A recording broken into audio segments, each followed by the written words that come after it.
And as you guys know, one of the things that we're about in Toolbox is just helping guys take their next step. And well, I love the way that Tracy described that, he was at a certain place in his life. We can all kind of draw a little bit of a "you are here" star on the map of our life story and our life journey. And what we're doing is helping to provide, again, resources and information and opportunities that just keep helping every man take his next step. And some of those next steps are on mountaintops, and some of those next steps go through some pretty difficult and dark places. And that's why I'm so thrilled to have Tullian Tchividjian with us today as our featured speaker in this virtual lunch gathering.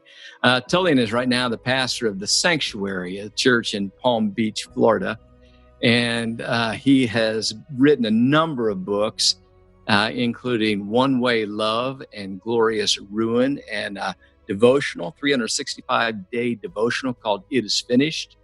Tracy mentioned being born into certain things. Tullian was born the grandson of world-famous Billy Graham. And Tullian is very open about his life story, and he describes that after going through a season of what he called self-destruction, that he became passionate to help broken people experience the boundless love of God. So I'm excited for you all to get to hear from Tullian today and to draw encouragement from him. So there he is. Tullian, great to have you here, man. Good to be here. Yeah. So you're coming to us from Florida today. Yes, I'm coming to you from Jupiter, Florida, from our living room in Jupiter, Florida, where my wife, Stacy, and I live. And I'm very sorry that we can't all be together physically. This is actually my third Toolbox event, but my first Toolbox event where we're doing it this way. Yeah. So, but it's good to be here. Well, we appreciate you doing it. Tullian was actually scheduled to speak at Toolbox West Side this month out at Lakeside Country Club. So we're thankful that even though he couldn't make that trip over that, he was still willing to come and do it with us this way and to share his heart with us. Before I turn it over to Tullian, I just want all you guys to know that you may have enough experience with this with Zoom already, but on the little instrument panel that's either at the bottom or the top of your screen, there's a Q&A button. And we're going to have a little time for question and answer with Tullian at the end of our time. So if something comes up when he's speaking, something you would like to just kind of lean into his life and experience and insights, then send us a question. And I may not be able to get to all of them, but I'll pull those up at the end, and we'll pose some of those questions to him and see what he has to say. What comes out of my mouth? What's that? You see what comes out of your mouth. See what comes out of my mouth. We'll see. That can be dangerous. Exactly. And to that end, hey, why don't I do this? I'm going to pray for our time with you right now, and then I'd just like to ask you to just to share the things that you're learning and the things that are on your heart to encourage our guys forward today. Okay. Thanks, Tom. Let's pray together. Father, thanks so much for this opportunity. And even though we can't all be gathered around a table or in a dining room together like we have customarily been and what we would prefer to be, thank you that we can gather like this. And I just pray that you would use Tullian's words to us today to meet every man on this call right where they're at. That there's something that he would say that would stick with every single one of it, would travel with us. And it would be a source of encouragement or direction or help in different ways as we go forward from here. So we thank you for him. Thank you for our time together and all those who are gathered in Jesus' name. Amen. Yeah. Thanks, Tom. With that, Tullian, I'll turn to you, friend. Yeah, well, thank you. Well, again, I hate the fact that we can't all be together in the same room like we typically are. Each and every time I've been able to be with the Toolbox crowd. We've been in the Houston Country Club, and I love it. My wife is from Houston, so she always enjoys traveling with me, but especially when we go to Houston. I did want to say that even though I am in South Florida, which is my home and has been for many years, there is a part of me that has always been in Texas, and that is because I am a diehard Dallas Cowboy fan. I think I've made that clear to you guys in the other two times I've talked. I know that I'm speaking to a bunch of Houston people, and so I'm probably talking to more Houston Texan fans. But all that to say, I just want you to know that even though I was born in Florida, grew up in South Florida since 1976, when the Cowboys lost to the Steelers in the Orange Bowl, 21 to 17. They lost 21 to 17 in the Orange Bowl in 1976. I've been a diehard Dallas Cowboy fan, so at least a small part of my heart is in Texas with you guys. I wanted to talk for a few minutes about how crises like the one we're in right now tend to expose what we're actually building our lives on, and how that exposure can actually reorient us back to the truth about ourselves.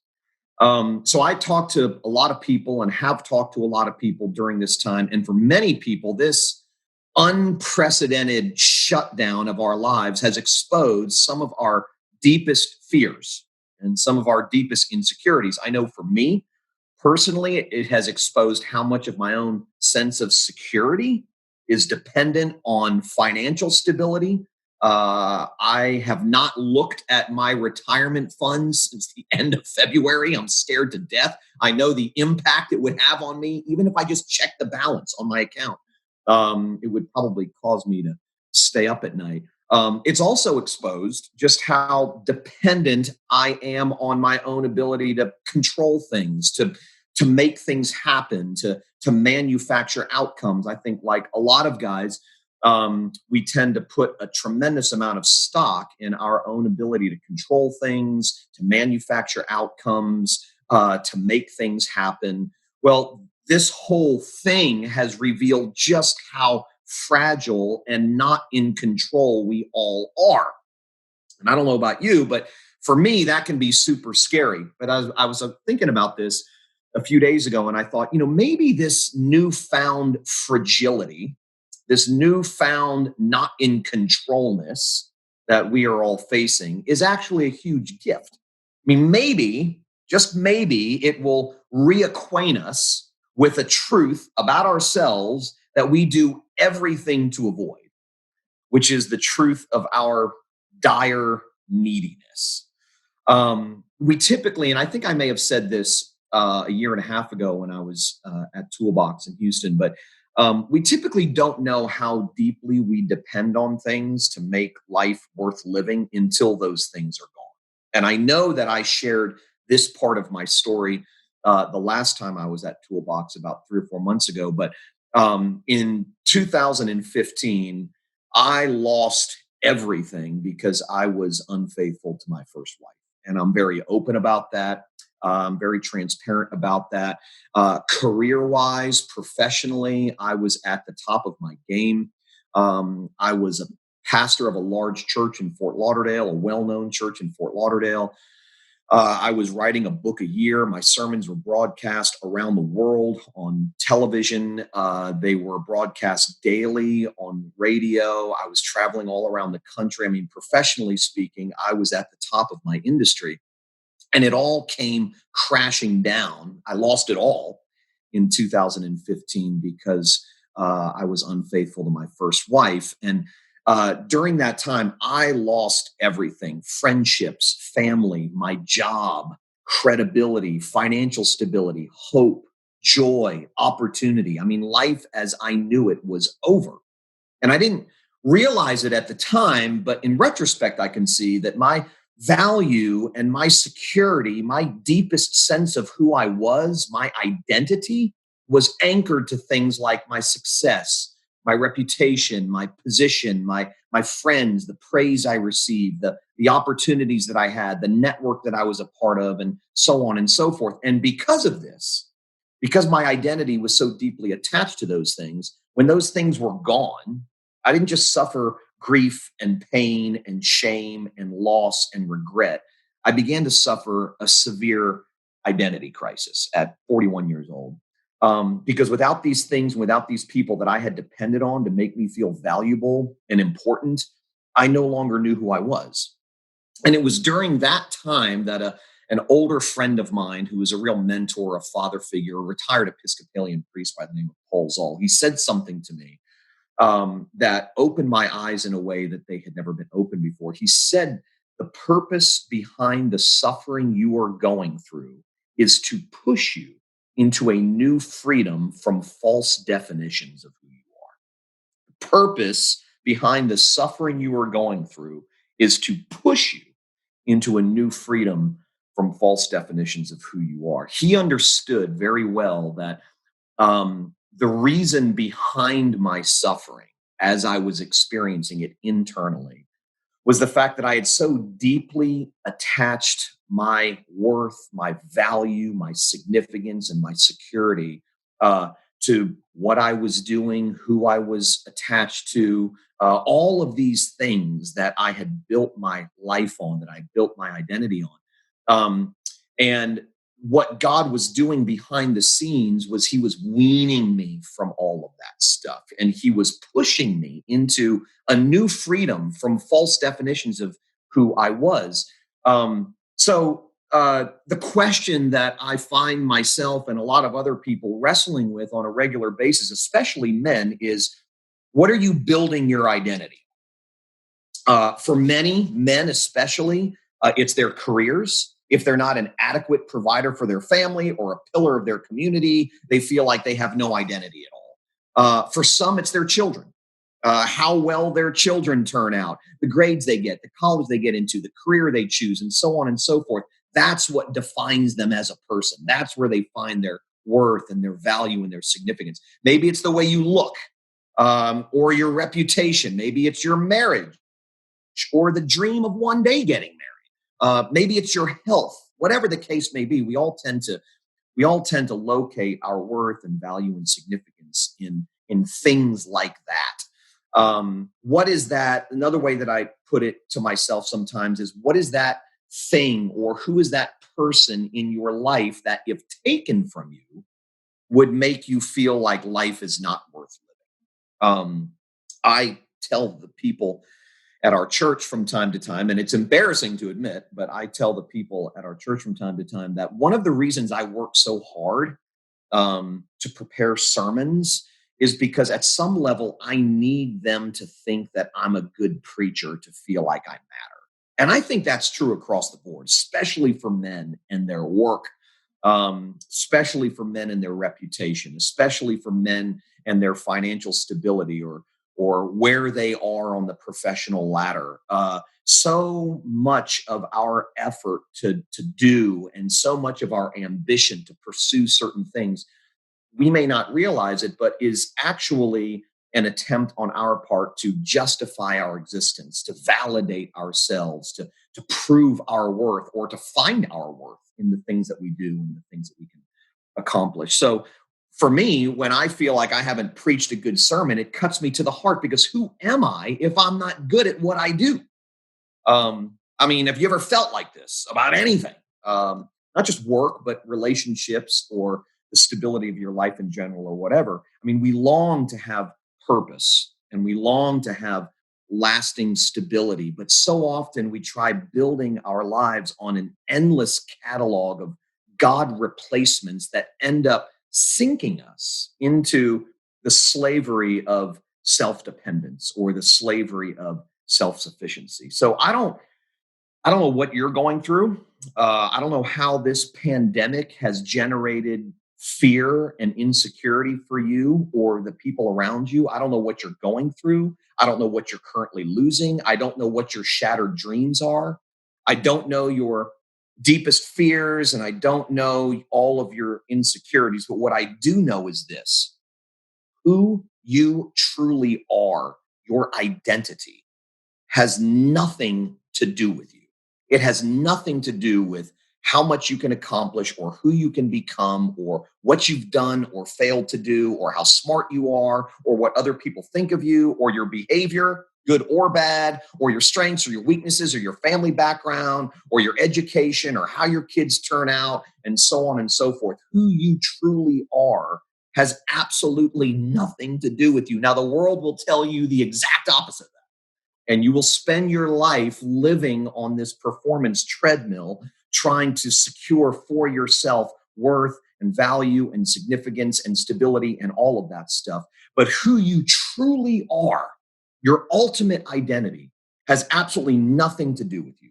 Your identity is ultimately anchored in Jesus's accomplishment, not yours. His strength, not yours. His performance, not yours. His victory, not yours. In other words, you are not what you do.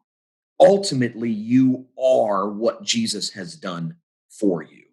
And especially in times like this, when so many of us, like I said earlier, have deluded ourselves into believing that we are much more in control of our lives than we are. We can manufacture the outcomes that we want with just a little hard work and a little more effort. That's a delusion. And things like this tend to expose that as a delusion. And rather than that fueling fear, which it inevitably does, I've also discovered that it can be incredibly liberating, that it's a huge gift because it reacquaints us, like I said earlier, with a truth about ourselves that we so desperately try to avoid, which is our dire neediness, our not in controlness. I said recently to a group of people that the gospel only sounds like good news to the I give uppers, not the do it yourselfers. If you think you can manage, if you think you can do it, if you believe that you're strong, if you believe that you're in control, then when you hear the good news that Jesus has done for you what you could never do for yourself, it's going to fall on deaf ears. It's not going to sound liberating and freeing to you. But if you come to the place in your life, and most people do at some point, sometimes that happens to people when they're younger, sometimes it happens in the middle of their life, sometimes it happens on their deathbed. But when you can finally get to the place in your life where you realize that you're not strong, you're weak, that you're not in control, that you're not big, you're small, that your ultimate identity is not ultimately resting on who you are or what you can do or what you can accomplish or who you're connected to, it feels like a ton of bricks is lifted off of your back. And you begin at that point to realize just how long you have been striving to secure for yourself something that God has already secured for you. So because of what God has done for you in the person of Jesus, all of the acceptance that you long for, all of the approval that you long for, all of the love and affirmation that you long for, they're already yours because of what Jesus has done. Already yours. One funny story, and I don't remember if I shared this at the first Toolbox event that I spoke at, but it's a funny story. It happened to me many years ago. Well, when I say many years ago, maybe 7 or 8 years ago. But I was late for an appointment. I was late for a meeting, and I was searching high and low for my car keys. I was at home, and I couldn't find my car keys anywhere. It was during the summer, so all my kids were at home. I have 3 kids. They were all at home. And I couldn't find my car keys where they were normally placed. And so as I was scrambling around the house and looking around the house for my keys, I began interrogating all of my children. They were at the age where they would pick things up and misplace them and, play with them or whatever. So I went to each one and I said, have any of you seen my car keys? And all of them, of course, said, no, we haven't seen it. And I said, listen, you're not going to get in trouble. Okay. I just need to know because I'm late for a meeting. I'm late for this appointment and I got to go. And they swore to me that they had not touched my car keys. They had not seen my car keys. They had not misplaced my car keys. And I was convinced that one of them was lying because they were afraid they were going to get in trouble. And I said, please listen, just tell me if you know. And of course, they went on and on to say that they had no clue. So just about the time I was ready to order mass executions in my home for fear that they were lying to me, all I wanted was my keys. I went in my bedroom one last time to look for my car keys, stuck my hand in my pocket, and they had been there the entire time. And every time I tell that story, of course, people laugh and they think, what kind of idiot spends his time looking for something he already has? And my answer to that is always all of us. We spend most of our lives looking under every rock and behind every tree for things like love and approval and value and acceptance and affirmation. And the good news of the gospel is God's shout from on high that the keys are already in your pocket, already, because of what Jesus has done. So the gospel only sounds like good news to the I give uppers, not the do it yourselfers. Christianity, in other words, will have zero appeal and will bring zero relief to those who dupe themselves into believing that they are strong. But it is a lifeline of hope for those who know that they are weak, for those who can acknowledge that they're not in control, for those who can honestly acknowledge the fact that they're scared and they're insecure. That's when Christianity sounds like amazing good news for us. Christianity is a religion of rescue for people who fail, for people who acknowledge weakness, for people who are scared. In other words, the gospel is not good news for those who try hard. It's good news for those who finally throw in the towel. And as I look around the world today and I interact with a lot of people from different parts of the world, given this global shutdown and all the ramifications of it, I've discovered that this is an opportune time, not just for men, but for humans in general, to become reacquainted with the fact that they are small, that they are weak, that they're not in control. And the moment that is acknowledged, the moment that we can admit that, it opens the door wide for the good news of the gospel to set us free in a way that it perhaps has never set us free before.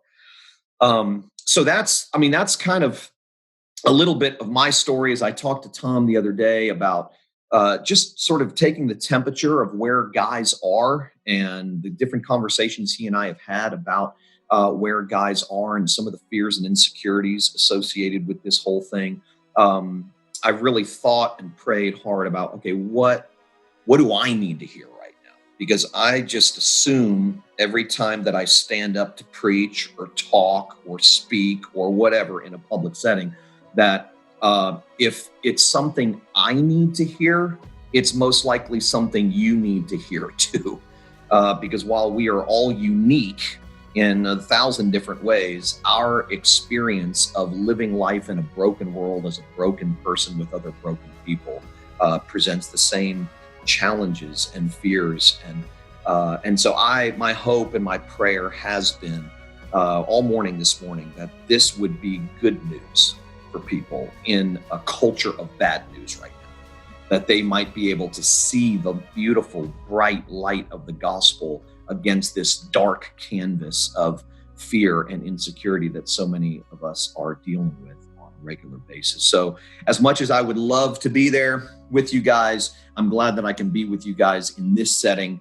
Thank you. So thank you for being with us, Tullian. I sure Thanks, Tom. appreciate it. And we look forward to when we get to have you here in person and me too. Continue to learn and live with one another and from one another. All right, brother. Thanks, Tom. I appreciate it. Yeah, take care. Yeah.